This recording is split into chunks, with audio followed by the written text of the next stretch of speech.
Российскому университету спецназа, я бы подчеркнул, популярному российскому университету спецназа, скоро, очень скоро исполнится 10 лет. Ассаламу алейкум. Добрый вечер, дорогие друзья. Это программа «Актуальная тема» на телеканале «Войнах». И первый заместитель руководителя Российского университета спецназа, советник главы Чеченской Республики, подполковник Дмитрий Пилипенко.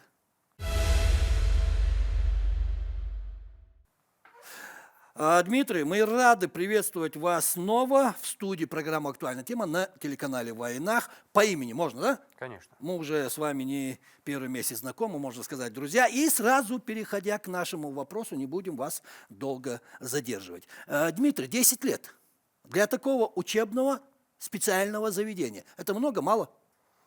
Ну, как университет спецназа? Если сказать о том, что как университет спецназа, то мало. Но если посмотреть со стороны, сколько было сделано за это время, то достаточно много.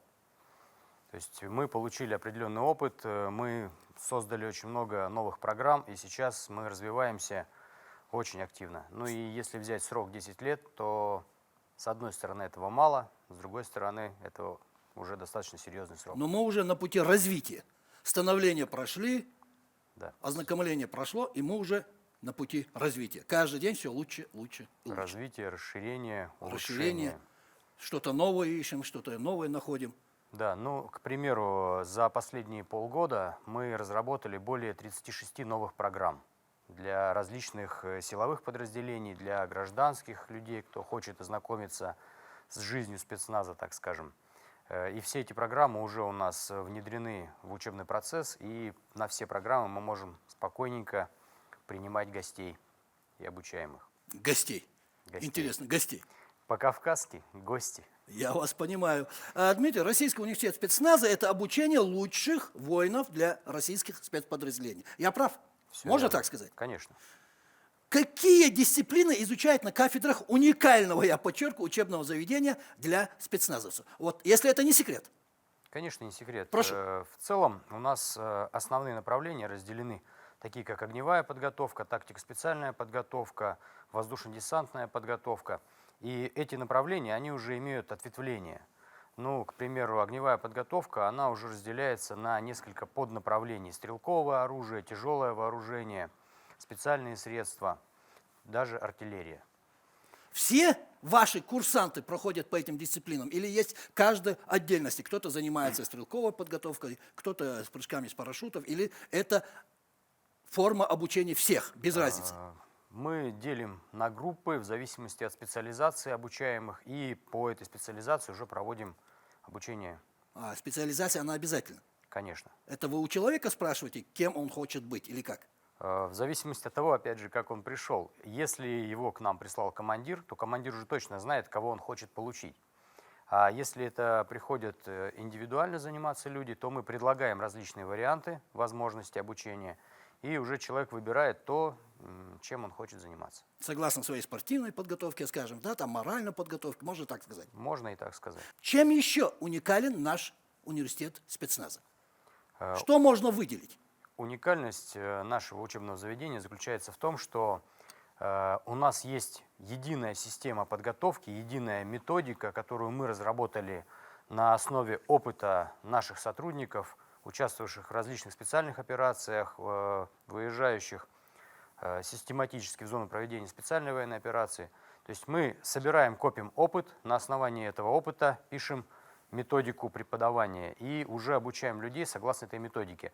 Уникальность в том, что именно у нас эта методика максимально современная, и она отметает все лишнее. Дмитрий, а в чем заключается главное преимущество Российского университета спецназа?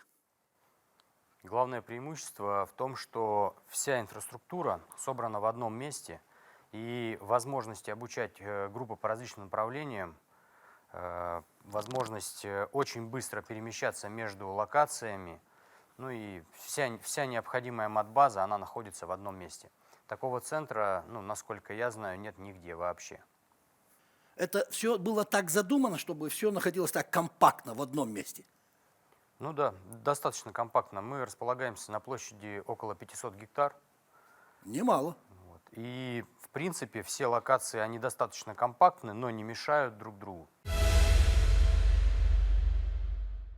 Последний год Российский университет спецназа готовит добровольцев, если перейти ко второй теме нашего сегодняшнего разговора, для участия в специальной военной операции на территории бывшей Украинской Советской Социалистической Республики. Всех ли берут добровольцы?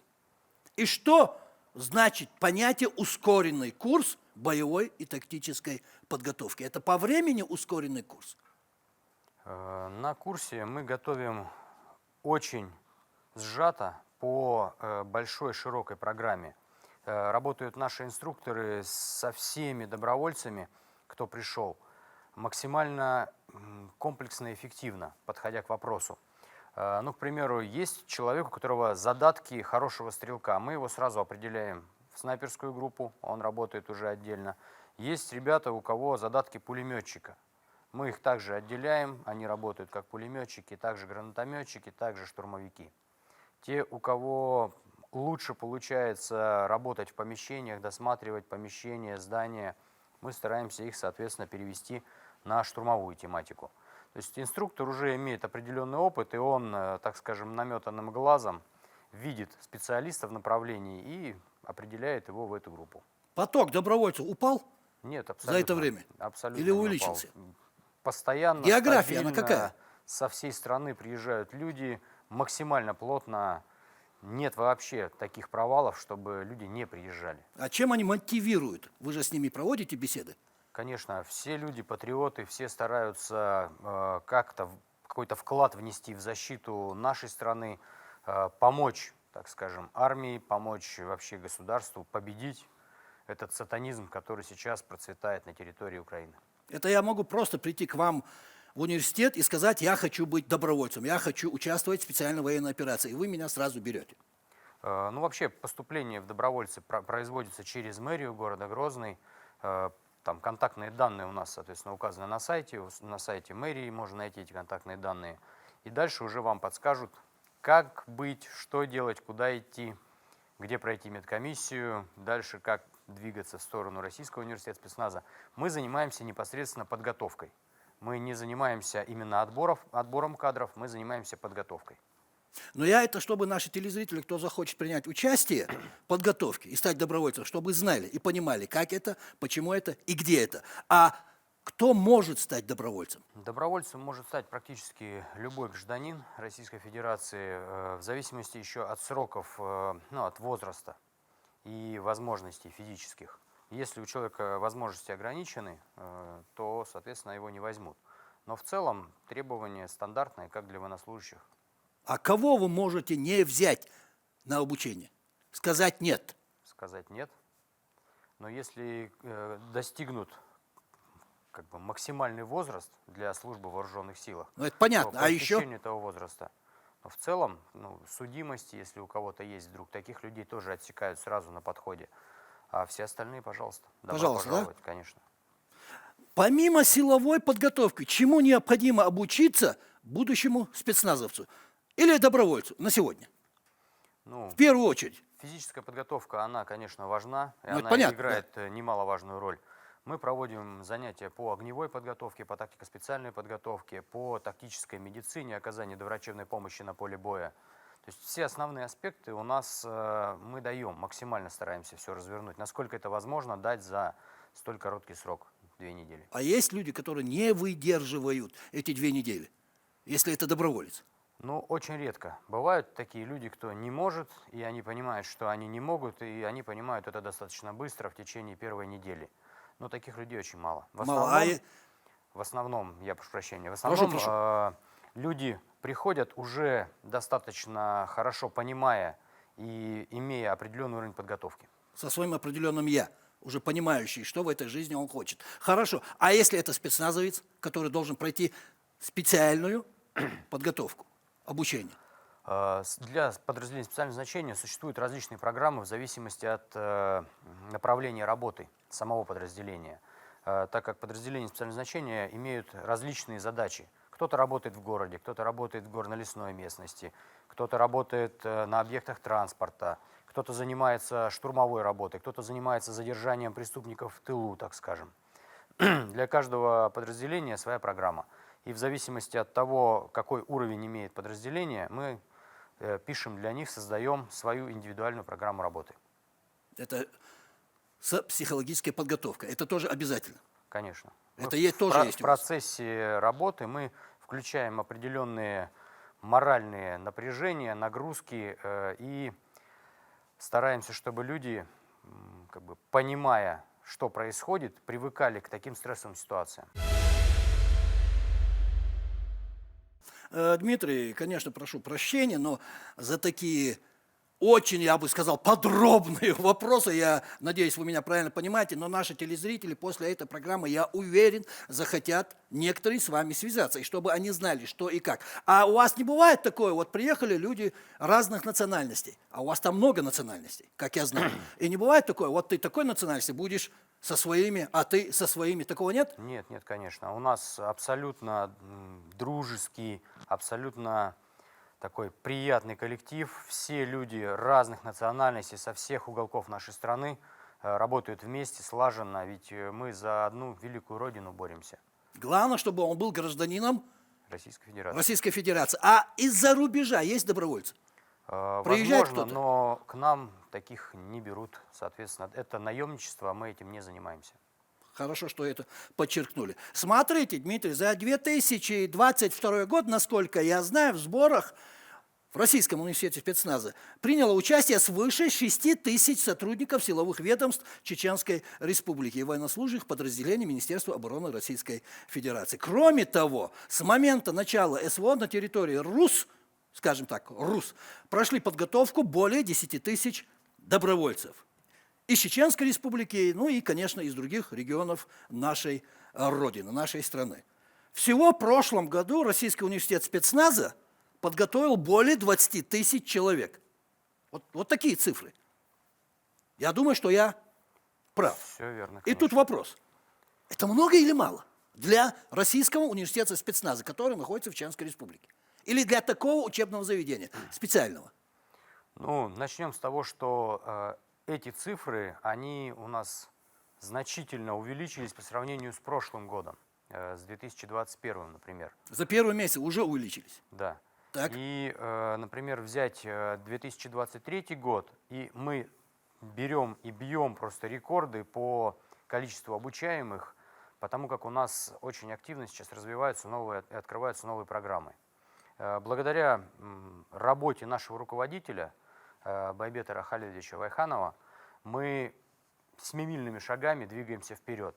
Ну и, соответственно, наше движение и работу также нашего руководителя нам очень сильно помогает продвигать Рамзан Ахматович, за что мы в низком долгу, поклоне перед ним, за то, что он для нас делает, за то, что он всегда болеет и очень-очень много делает для нашего университета. Ну а как там с отдыхом после занятий?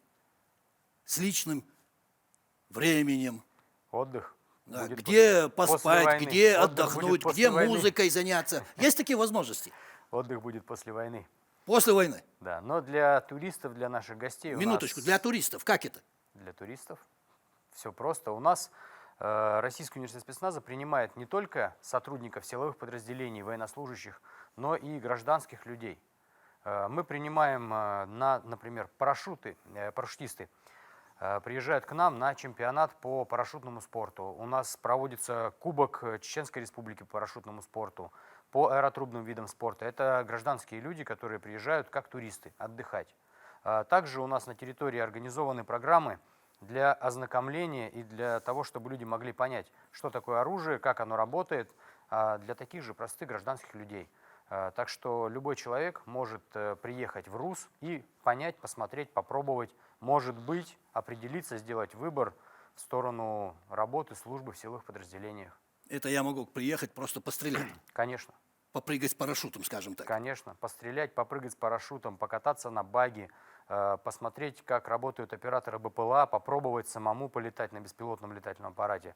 Возможно, вы захотите поработать и обучиться данной специальности. Это не обязательно становиться курсантом, а просто приехать и, так Конечно. сказать, специальный военный турист получается. Конечно, Это тоже можно делать. конечно. Надо воспользоваться. Обязательно Надо приглашаем. воспользоваться.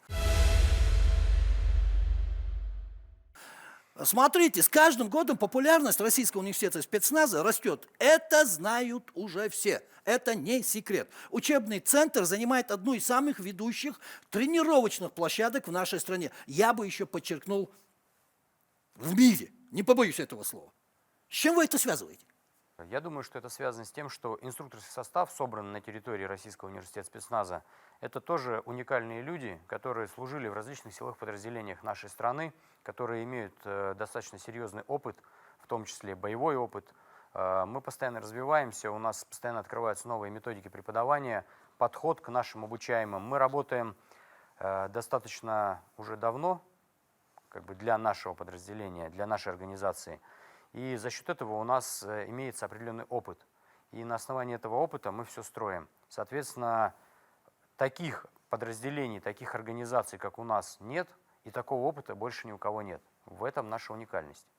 Ну и, естественно, материальная база, которую мы используем, она тоже уникальна, потому что каждое здание тактического города было построено специально для того, чтобы можно было обучать грамотно, профессионально, правильно. Каждая тропинка в лесном массиве, она была спроектирована и также построена, создана с учетом условий специальных операций, которые проводились в свое время.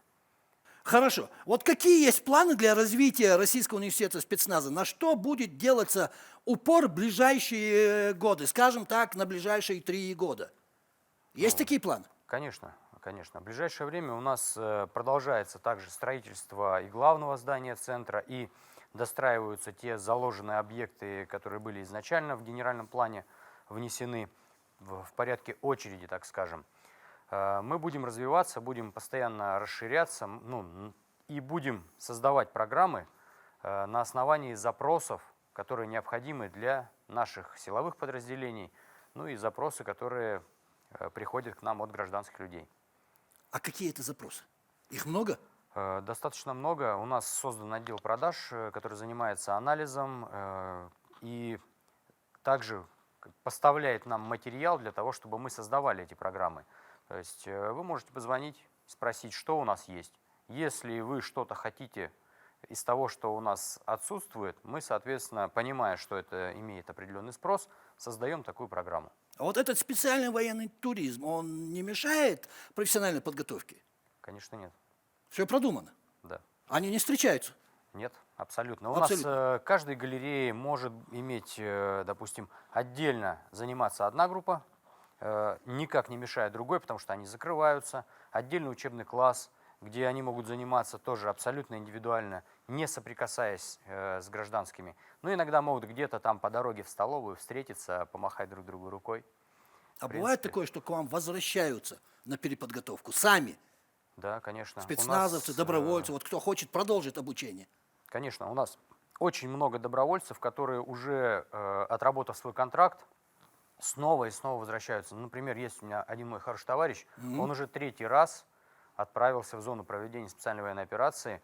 То есть он отрабатывает контракт, возвращается, отдыхает, собирается, снова приезжает к нам и снова уезжает на зону проведения. И таких людей достаточно много. Что касается гражданских людей, кто хочет пройти специальную подготовку, у нас существуют так называемые курсы специального назначения, спецкурсы. На этих курсах люди проходят подготовку по базовой огневой, доврачебной помощи, ну и, в общем, элементарные такие тактические действия. И этих курсов, их несколько. Там первая часть, вторая часть, третья, четвертая. И они преподаются блоками. И человек, который прошел первый курс, он переходит на второй. И уже может его пройти. Но тот, кто не прошел первый, на второй уже не допускается. А оттуда, из зоны СВО, есть какие-то пожелания к вам, к университету, к подготовке бойцов? Конечно, вот буквально сегодня общался с представителями наших батальонов, с командирами. И были запросы на подготовку специалистов именно по направлениям.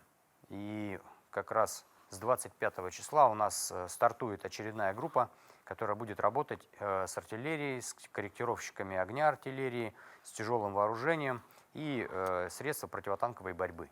Это все исходя из реалий, которые есть там, в зоне СВО. Я вас правильно понял? Совершенно верно.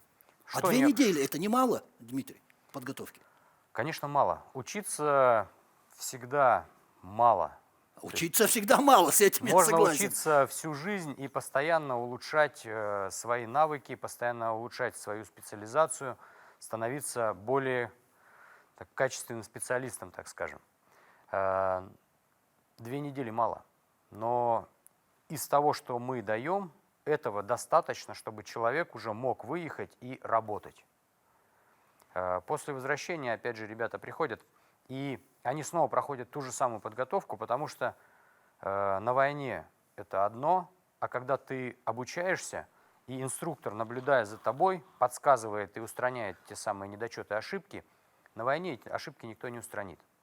А здесь мы стараемся подсказать максимально. Даже если человек уже имеет определенный опыт работы, инструктор видит маленькие недочеты и подсказывает, как с ними справиться. А что у вас спрашивают добровольцы? Абсолютно основном? все, абсолютно все. Начиная от того, какие боеприпасы, какую пробивную способность имеют, какое снаряжение, как подобрать, что куда лучше размещать, заканчивая тем, как лучше разместить противотанковую управляемую ракету, где ее лучше поставить, как лучше стрелять, в какое время лучше применять, ну и так далее. То есть, начиная с самого простого, заканчивая прям серьезными вещами. К сожалению, время нашего эфира заканчивается. Очень интересный, я бы сказал, актуальный разговор. И у меня вот такой вот последний вопрос. А слова благодарности есть? Конечно, От тех, кто уже побывал в зоне СВО, но конечно. прошли перед этим у вас подготовку?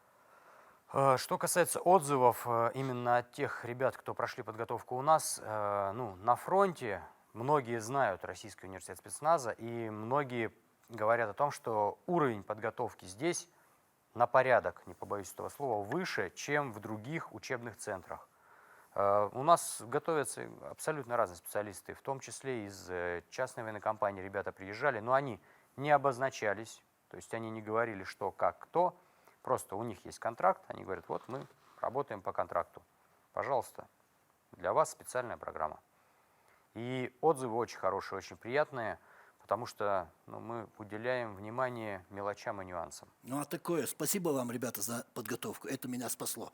Бывает такое? Было и не раз. И, я не знаю, пожелания, но не вопрос. Это вам уже решать, говорить или нет, но скоро 10 лет. И если у вас была бы возможность обратиться к вашим курсантам, скажем так, вот что бы вы им сказали на десятилетие?